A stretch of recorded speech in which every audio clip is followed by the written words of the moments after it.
ഇന്നൊരു കുട്ടി വ്ളോഗാണേ.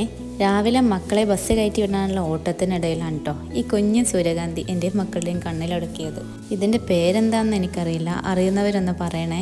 എന്തായാലും ഞങ്ങൾക്കിത് കുഞ്ഞൻ സൂര്യകാന്തിയാണ് കേട്ടോ. കുട്ടികളുടെ കൂടെയാവുമ്പോൾ പിന്നെ നമ്മളും കുട്ടികളായി മാറൂലേ, ആ ഒരു പ്രഹസനമാണ് കേട്ടോ ഈ കാണുന്നത്.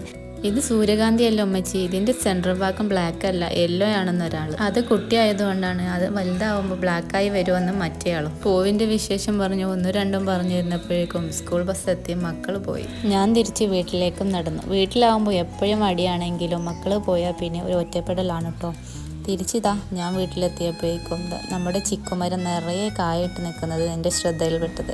എന്നാൽ പിന്നെ അത് പറിച്ചിട്ടാവും ബാക്കി പരിപാടിയായിരുന്നു ഞാനും. ഞങ്ങളുടെ നാട്ടിൽ ഇതിന് ചിക്കു എന്നല്ല സപ്പോട്ട എന്നാണ് കേട്ടോ പറയാറ്. നിങ്ങളുടെ നാട്ടിൽ എന്താ പറയുന്നതെന്ന് പറയണേ. ഈ കറ വരുന്ന കാര്യം ഒഴിച്ചാൽ ഇവൻ ആളൊരു കില്ലാടിയാണേ. ആവശ്യത്തിലേറെ മധുരവും അത്യാവശ്യം കാമ്പുള്ള ഈ പഴം എൻ്റെ ഒരു ഫേവറേറ്റ് ആണെന്നോട് പറയാം കേട്ടോ. അങ്ങനെ കൊട്ട നിറയെ മുട്ടയായി വരുന്ന കുട്ടപ്പനെ പോലെ വട്ടി നിറയെ ചിക്കുവും പെറുക്കിയെടുത്തുകൊണ്ട് ഇന്നത്തെ ദിവസം ഇവിടെ തുടങ്ങുകയാണേ. ഇനി ഞാൻ എൻ്റെ ബാക്കി പരിപാടികളൊക്കെ നോക്കട്ടെ.